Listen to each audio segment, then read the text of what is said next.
استواء علی العرش والا جو مسئلہ ہے اس پہ آپ نے ایک عجیب و غریب موقف اپنا لیا ہے کہ دونوں طرف کشتیوں کے سوار ہو گئے ہیں آپ, اوپر بھی مان رہے ہیں یعنی عرش پر بھی مان رہے ہیں اور ہر جگہ بھی مان رہے ہیں. ساروں کا یہ عقیدہ ہے؟ نہیں ساروں کا تو نہیں ہے. کیا ہے؟ وہ کہتے ہیں علی صاحب نے لکھا اللہ اپنے عرش پر مستوی ہوا, الرحمن علی العرش استوا, بریکٹ میں لکھا جیسا کہ اس کی شان کے لائق ہے. تو میرا یہی عقیدہ ہے, رحمان اپنے عرش پہ ہے جیسا کہ اس کی شان کے لائق ہے. ٹھیک ہے. تو اہل حدیثوں سے جب ہم پوچھتے ہیں, اور ہر جگہ بھی مانتے ہیں آپ؟ ہاں جی, ہر جگہ مانتے ہیں جیسا کہ اس کی شان کے لائق ہے. تو اس کو تو میں خیال ہے اہل حدیث کفر نہیں کہتے. نہیں, کوئی کفر نہیں کہتے ہیں. ان کا وہ حلولیہ کے عقیدے کو کفر کہتے ہیں. ہم حلول تو کہہ ہی نہیں رہے ہیں. ہم کہہ رہے ہیں جی اللہ تعالیٰ کہتا ہے وَهُوَ مَعَكُمْ أَيْنَ مَا كُنْتُمْ, اللہ تمہارے ساتھ ہے تم جہاں کہیں بھی ہو. اللہ تعالیٰ کہتا ہے تم 3 نہیں ہوتے چوتھا وہ تمہارے ساتھ ہوتا ہے, تم 5 نہیں ہوتے چھٹا وہ تمہارے ساتھ ہوتا ہے, تم جہاں کہیں بھی ہو وہ تمہارے ساتھ ہوتا ہے. بخاری مسلم میں آیا کہ وہ تمہاری سواری کی گردن سے بھی زیادہ تمہارے قریب ہے. تم کسی غائب اور بہرے کو نہیں سنا رہے ہو, غائب اور بہرے کو نہیں سنا رہے ہو.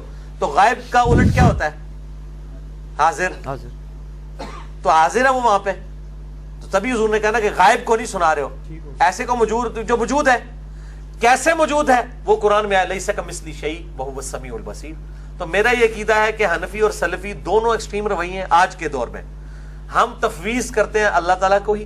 نہیں, آپ مجھے تھوڑا سا یہ کلیئر کر دیں, کوئی یہ مسئلہ ہوا ہے جس پہ آپ کی میرے تکفیر ہوتی ہے؟ مجھے میری کہاں سے تکفیر ہوتی ہے؟ یہ مجھے کلیئر کریں. تکفیر تو تب ہوگی میرے بھائی, تکفیر تو یہ دونوں ایک دوسرے کی کرتے ہیں. میں تو دونوں کو صحیح کہہ رہا ہوں. میرے خیال سے یہ آپ کے کفریہ عقیدہ, باقی میرے خیال ہے کسی کو نہیں کہتے, اس کو شاید آپ کا کفریہ عقیدہ کہتے ہیں. یہ تو کلیئر کریں کہ انفیوں کا موقف کیا ہے, سلفیوں کا کیا ہے اور آپ کا کیا ہے. کون مجھے کہتا ہے میرا کفری عقیدہ ہے؟ یہ مطلب ہے مجھے باتوں سے لگا ہے نا, جیسے وہ 1-2 ویڈیوز دیکھی ہے نا. کون سلفی کہتے ہیں؟ جی سلفی. انفی تو میرا خیال ہے اس مسئلے میں شاید ان تک آپ کی بات نہیں پہنچی. اوہو, کس موضوع پہ؟ سلفی کہتے ہیں نا. تو میرے بھائی سلفی تو اس مسئلے کے اوپر پھر انفیوں کو بھی کافر کہے نا, مجھے تو نہ صرف کہیں. تو میرا تو تفرد نہ ہوا استواء علی العرش کے مسئلے میں انفیوں کو بھی کافر کہے نا, تو صرف میری تکفیر تو نہ ہوئی اگر وہ کرتے ہیں. نہیں, سلفی موقف کیا ہے کہ اللہ عرش پر ہے اور یہ باقی یہ سلفیوں سے ہی پوچھا جی. ہمیں تو ان کا موقف ہی ابھی تک سمجھ نہیں آیا. اور انفیوں کا کیا ہے؟ وہ انفیوں کا بھی موقف کوئی سمجھ میں نہیں آیا. ہم آپ کو اپنا موقف بتا دیتے ہیں جو کتاب و سنت سے ثابت ہے. اچھا, قرآن پاک میں استواء علی العرش کی آیات بھی ہیں. ٹھیک ہے, ٹھیک ہے جی. امام مالک کا قول ہے اللہ کا عرش پہ استواء معلوم ہے. کتاب الاعتقاد امام بیہقی کی کتاب میں انہوں نے نقل کیا. استواء علی العرش معلوم ہے, کیفیت مجہول ہے, یعنی یہ ان نون ہے, سوال کرنا بدعت ہے.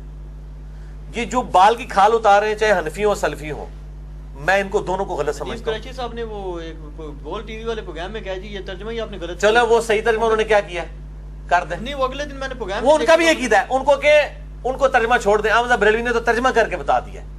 الرحمن علی العرش استوى سورہ طٰہٰ کی شروع کی آیات میں آتا ہے. اس کا ترجمہ احمد بریلوی نے لکھا ہے رحمان اپنے عرش پر مستوی ہوا جیسا کہ اس کی شان کے لائق ہے. تو بس یہ میرا عقیدہ ہے, جیسا کہ اس کی شان کے لائق. یہ بریکٹ احمد بریلوی صاحب نے کہاں سے نکالی؟ لیس کمثلہ شیء وہو السمیع البصیر. اللہ کی مثل کوئی شے نہیں, وہ ہر چیز سنتا ہے اور دیکھتا ہے. سمیع البصیر ہے. اچھا, ایک سوال یہ جی, تو مجھے کون سی قدغن ہے جب میں کہہ رہا ہوں کہ اللہ میرے ساتھ ہے جیسا اس کی شان کے لائق ہے. اہل حدیث ایک سٹیپ آگے کود پڑتے ہیں کہ جی وہ شان یہ ہے کہ وہ دیکھتا سنتا ہے, خود نہیں ہے. تو میں نے تو یہ نہیں کہا کہ خود ہے یا نہیں ہے, میں تو اس چکر میں نہیں پڑا. میں نے کہا جیسا کہ اس کی شان کے لائق ہے.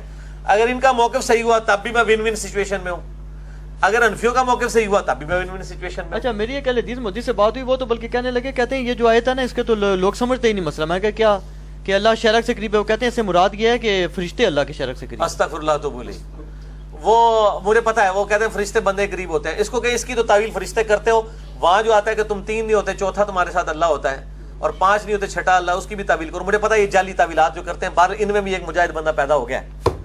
یہ جناب اہل حدیثوں کے لیے پھکی ہے. اہل حدیث کے علماء چھپے چھپے اس بندے کی تکفیر کر رہے ہیں. وہ کون ہے؟ وہ جناب جماعت الدعوہ کے مفتی اعظم ہے, سمجھ لیں ایک قسم کے مفسر اعظم ہے, عبدالسلام صاحب, جنہوں نے قرآن کی تفسیر لکھی ہے. انہوں نے استواء علی العرش کے مسئلے میں سلفیوں کا نکال دیا جنازہ, جو سو کالڈ آج کل کے سلفی ہیں.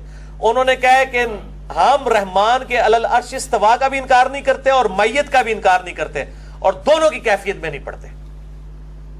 اور اس کی وجہ سے جو کٹر قسم کے سلفی ہیں نا, وہ نجی محفلوں میں اس کو کافر کہہ رہے ہیں, لیکن وہ چونکہ بڑی پرسنالٹی ہے وہ کہہ نہیں سک رہے. ٹھیک۔ اور یہ اس وقت سب سے مشہور اہل حدیث کی تفسیر چل رہی ہے عبدالسلام صاحب کی جماعت الدعوہ کے، اصلہ بھی ہے نا انہوں نے آتے، اس واسطے بھی اہل حدیث انہوں نے نہیں یہ زبیر صاحب نے بھی ایک دفعہ میں نے پوچھا تھا، انہوں نے کہا تھا یہ اس میں وہ جادی رنگ غالب ہے لیکن تفسیر یہ معتبر ہے، یہ زبیر الزئی صاحب نے مجھے کہا تھا۔ سارے کہہ رہے معتبر ہے، ان کو پتہ نہیں کہ استواء العرش انہوں نے سلفیوں والا انہوں نے کو دیتا ہے اہل عقیدہ، اچھا انہوں نے وہی عقیدہ کیا جو انجینئر صاحب کا ہے کہ ہم استواء العرش بھی مانتے ہیں اور مائیت بھی مانتے ہیں جیسا کہ اس کی شان ہے۔